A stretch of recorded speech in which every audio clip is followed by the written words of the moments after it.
Infeliz es aquel a quien los recuerdos de la infancia solo le traen miedo y tristeza. Desdichado aquel que recuerda las horas de soledad en vastos y lúgubres aposentos con colgaduras marrones y enloquecedoras hileras de libros antiguos, o que observa atónico las arboledas crepusculares de árboles grotescos, gigantescos y llenos de enredaderas que agitan silenciosamente sus ramas retorcidas en lo alto. Tal suerte me dieron los dioses, a mí, el aturdido, el decepcionado, el estéril, el roto, y sin embargo, me siento extrañamente satisfecho y me aferro desesperadamente a esos escasos recuerdos, cuando mi mente amenaza momentáneamente con llegar más allá, al otro. No sé dónde nací, salvo que el castillo era infinitamente viejo e infinitamente horrible, lleno de pasadizos oscuros y con techos altos en los que el ojo solo encontraba telarañas y sombras.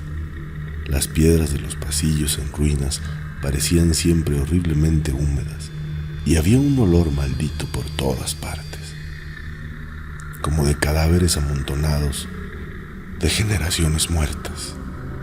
Nunca había luz, por lo que a veces solía encender velas y mirarlas fijamente para aliviarme. Y tampoco había sol en el exterior, ya que los terribles árboles crecían en lo alto de la torre más accesible. Había una torre negra que llegaba por encima de los árboles hasta el desconocido cielo exterior, pero estaba parcialmente arruinada y no se podía ascender a ella salvo mediante una escalada casi imposible por la escarpada pared, piedra a piedra. Debo haber vivido años en este lugar, pero no puedo medir el tiempo. Deben de haber existido seres que se ocuparon de mis necesidades, pero no recuerdo a nadie más que a mí mismo, ni nada vivo, salvo las ratas, los murciélagos y las arañas que no hacen ruido. Creo que quien me cuidó debió de ser terriblemente anciano, ya que mi primera concepción de una persona viva fue la de alguien burlonamente parecido a mí, pero distorsionado, marchito y decadente como el castillo. Para mí no había nada de grotesco en los huesos y esqueletos que se esparcían por algunas de las criptas de piedra en las profundidades de los cimientos. Asociaba fantásticamente estas cosas con acontecimientos cotidianos y las consideraba más naturales que las imágenes coloreadas de seres vivos que encontraba en muchos de los libros enmohecidos. De esos libros aprendí todo lo que sé. Ningún maestro me instó o guió, y no recuerdo haber oído ninguna voz humana en todos esos años, ni siquiera la mía, pues aunque había leído sobre el habla, nunca se me había ocurrido intentar hablar en voz alta. Mi aspecto era un asunto igualmente impensado, pues no había espejos en el castillo, y simplemente me consideraba por instinto como semejante a las figuras juveniles que veía dibujadas y pintadas en los libros. Me sentía consciente de la juventud porque recordaba muy poco. Fuera, al otro lado del foso pútrido y bajo los oscuros árboles mudos, a menudo me acostaba y soñaba durante horas con lo que leía en los libros, y me imaginaba con nostalgia en medio de alegres multitudes en el mundo soleado más allá de los interminables bosques. Una vez traté de escapar del bosque, pero a medida que me alejaba del castillo, la sombra se hacía más densa y el aire se llenaba más de un miedo inquietante, de modo que corría frenéticamente hacia atrás para no perderme en un laberinto de silencio nocturno. Así, a través de interminables crepúsculos, soñé y esperé, aunque no sabía lo que esperaba. Entonces, en la sombría soledad, mi anhelo de luz se hizo tan frenético que ya no pude descansar, y levanté las manos suplicantes hacia la única torre negra en ruinas que se elevaba por encima del bosque, hacia el desconocido cielo exterior. Y por fin resolví escalar esa torre, aunque cayera, ya que era mejor vislumbrar el cielo y perecer que vivir sin contemplar nunca el día. En el húmedo crepúsculo subí las desgastadas y envejecidas escaleras de piedra hasta llegar al nivel en el que cesaban, y después me aferré peligrosamente a los pequeños puntos de apoyo que conducían hacia arriba. Era espantoso y terrible aquel cilindro de roca muerto y sin escaleras, negro, arruinado y desierto, y siniestro, con murciélagos asustados cuyas alas no hacían ruido. Pero más espantoso y terrible aún era la lentitud de mi progreso, pues por más que trepaba, la oscuridad que me cubría no se hacía más tenue, y un nuevo escalofrío como de moho embrujado y venerable me asaltaba. Me estremecí mientras me preguntaba por qué no alcanzaba la luz, y habría mirado hacia abajo si me hubiera atrevido. Me pareció que la noche se me había echado encima de repente, y en vano busqué a tientas, con una mano libre, el hueco de una ventana para poder asomarme y tratar de juzgar la altura a la que había llegado. De repente, después de una infinidad de asombros, sin vista, arrastrándome por aquel cóncavo y desesperado precipicio, sentí que mi cabeza tocaba una cosa sólida y supe que debía haber alcanzado el techo, o al menos algún tipo de suelo. En la oscuridad levanté mi mano libre y probé la barrera, encontrándola de piedra e inamovible. Luego di una vuelta mortal a la torre, aferrándome a cualquier asidero que la viscosa pared pudiera dar, hasta que finalmente mi mano de prueba encontró que la barrera cedía, y me volví a dirigir hacia arriba, empujando la losa o la puerta con la cabeza mientras usaba ambas manos en mi temible ascenso.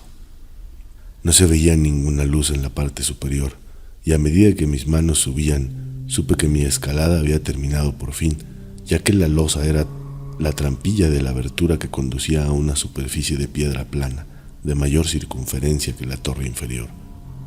Sin duda, el suelo de alguna cámara de observación elevada y de gran capacidad. Me arrastré con cuidado y traté de evitar que la pesada losa volviera a caer en su sitio, pero fracasé en este último intento. Mientras yacía exhausto en el suelo de piedra, escuché los espeluznantes ecos de su caída, esperando cuando fuera necesario volver a hacer palanca. Creyendo que estaba ahora a una altura prodigiosa, muy por encima de las malditas ramas del bosque, me levanté del suelo y busqué a tientas las ventanas para poder mirar por primera vez el cielo y la luna y las estrellas de las que había leído. Pero en todo momento me decepcioné, ya que todo lo que encontré fueron vastos estantes de mármol, con odiosas cajas oblongas de tamaño inquietante. Reflexioné más, y me pregunté qué secretos vetustos habrían de morar en este alto apartamento, aislado durante tantos eones del castillo de abajo.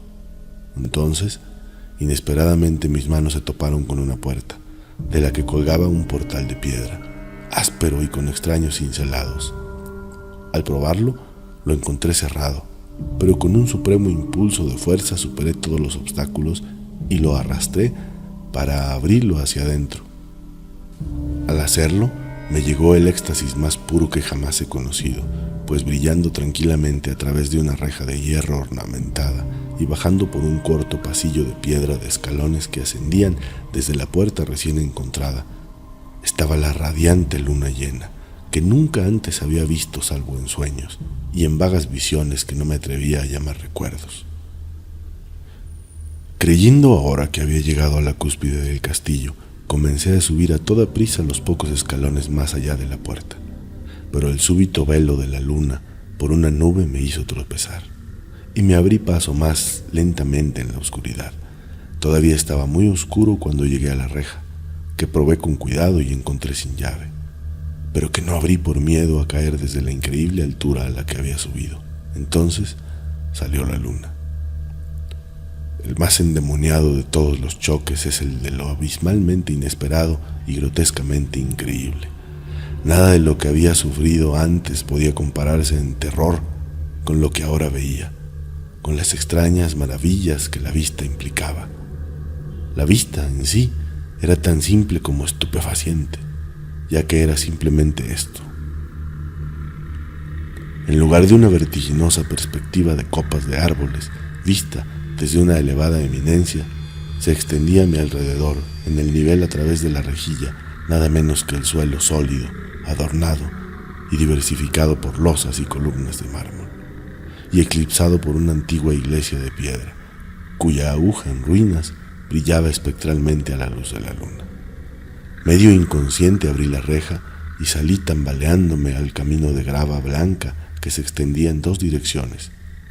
Mi mente, aturdida y caótica como estaba, aún mantenía el frenético deseo de luz, y ni siquiera la fantástica maravilla que había ocurrido podía detener mi curso. No sabía ni me importaba si mi experiencia era locura, sueño o magia, pero estaba decidido a contemplar el brillo y la alegría a cualquier precio. No sabía quién era, ni qué era, ni lo que me rodeaba, aunque mientras seguía avanzando a trompicones fui consciente de una especie de temible memoria latente que hacía que mi avance no fuera del todo fortuito. Pasé por debajo de un arco para salir de aquella región de losas y columnas y deambulé por el campo abierto, a veces siguiendo el camino visible, pero otras abandonándolo curiosamente para pisar praderas en las que solo algunas ruinas ocasionalmente revelaban la antigua presencia de un camino olvidado. Una vez nadé a través de un río rápido donde la mampostería desmoronada y musgosa indicaba la existencia de un puente desaparecido hace mucho tiempo. Debieron pasar más de 2 horas hasta que llegué a lo que parecía ser mi meta, un venerable castillo cubierto de hiedra, en un parque densamente arbolado, enloquecedoramente familiar, pero lleno de perplejidad para mí. Vi que el foso estaba rellenado y que algunas de las conocidas torres habían sido demolidas, mientras que existían nuevas alas para confundir al espectador, pero lo que observé con mayor interés y deleite fueron las ventanas abiertas, magníficamente iluminadas, y que emitían el sonido de la más alegre juerga.